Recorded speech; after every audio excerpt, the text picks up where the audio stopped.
Dividing fractions. How is dividing fractions related to multiplying fractions? On Sunday, Lucy went on a stroll. She walked 3.5 miles, and it took her 1 2/5 of an hour. What was her walking pace in miles per hour? All right, so in order to answer this question, we need to figure this out. We need to know that the walking pace is the distance divided by time, right? As far as you go, divided by how long it took you, should give you how far you went per hour. So in this particular instance, I have 3.5 miles in 1 2/5 of an hour, and I need to divide here. So watch as I divide this out. And the first thing I'm going to do is I'm going to change both of these mixed numbers into improper fractions. Okay, so I do this to make my life a little easier. This turns into 7/2, and this is 7/5. Next, dividing fractions, well, that's easy as pie. I flip the second and I multiply. So catch that again. Dividing fractions, easy as pie. Flip the second, right? Flip the second and multiply. So I change the division to a multiplication, and I change this 7/5 to 5/7, the reciprocal, okay? Otherwise known as the multiplicative inverse.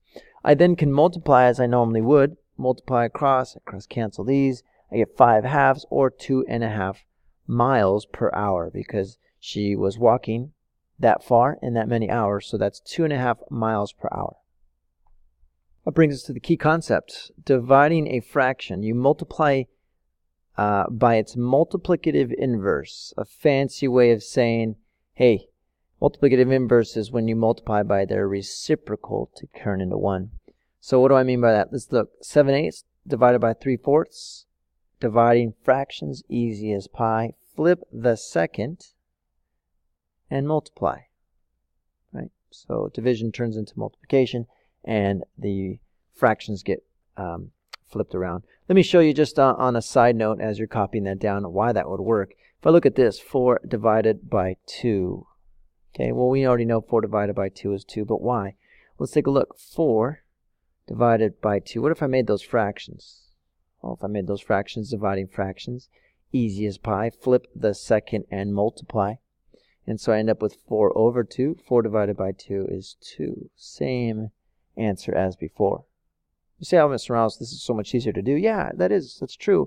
But if I were to give you something like, I don't know, 16 divided by 1/3, that might not be as easy to do. Well, now you know that dividing fractions is easy as pie. Flip the second and multiply. What do I get? 30 plus another 18, that'd be 48.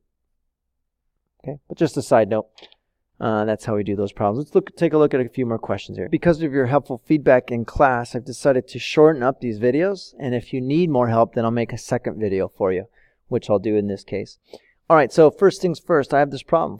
3/4 divided by 1/3. I'm going to go through all the steps that go in my head. First thing is I'm going to divide, well, I first check to see, look, are they both fractions? They are. Are there any mixed numbers I need to change to improper? No, they're fine. So now I can go to dividing fractions as easy as pie. Flip the second and multiply. So I'm going to flip this 1/3 to be 3/1, and I change the division to multiplication. Multiply straight across, I get 9/4 or 2 1/4. All right, let's try another one.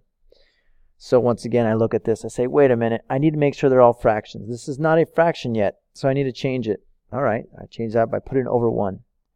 I check to see, are there any mixed numbers? Nope, they're all improper fractions or regular fractions. So I can go to the next step, which is to use the division rule. Dividing fractions, easy as pie. Flip the second and multiply. I go ahead and do that. I get 15/2 or 7 1/2. Let's try one more. All right, first things first. Are they both fractions? Nope. I need to change everything to look like a fraction. So I change this mixed number to an improper fraction, and I change this whole number into a fraction as well. Then I can go to division rule. Dividing fractions, easy as pie. Flip the second and multiply. Multiply straight across. Get 7/15, and I can't go any further. Here's your last example.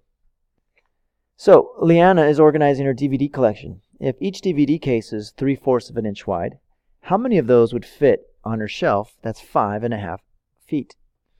So let's walk through this here.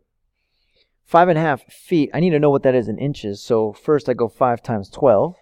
That's 60. And I add that extra inch that I had. That's 61. So I have 61 halves inches there. I think that's right. Wait a minute. Yes, it is. No, it's not. So as I was doing this, I just realized I hurried through this video much too fast, and I did something wrong here. 5.5 inches. Well, 5 feet is really 60 inches, as we figured that out. And then I have another half of an inch. So these are all inches. So if I change this to a mixed number, this mixed number into an improper fraction, I got to go this times this plus that. So that's actually 121 over 2 inches. So that's fine. No problem. Now I know that each DVD is 3/4, so I'm going to divide 121 for 2 divided by 3/4. Dividing fractions, easy as pie. Flip the second and multiply. All right, so let's see if I can make my life any easier here. Let's go with 2 and 4. 2 goes into 2 once, 2 goes into 4 twice. I can multiply straight across and see what this gives me. That's 242 over 3. Holy moly, 242 divided by 3. Doesn't go on evenly. So I'm just going to tell you that it is 80. Goes in 80 times, so 3 times my 80 is 240. And that leaves us with 2/3 left over. So that's going to tell me that, look, I can't fit 2/3 of a DVD in there. So because of this, you can tell me that she can fit 80 DVDs on her shelf.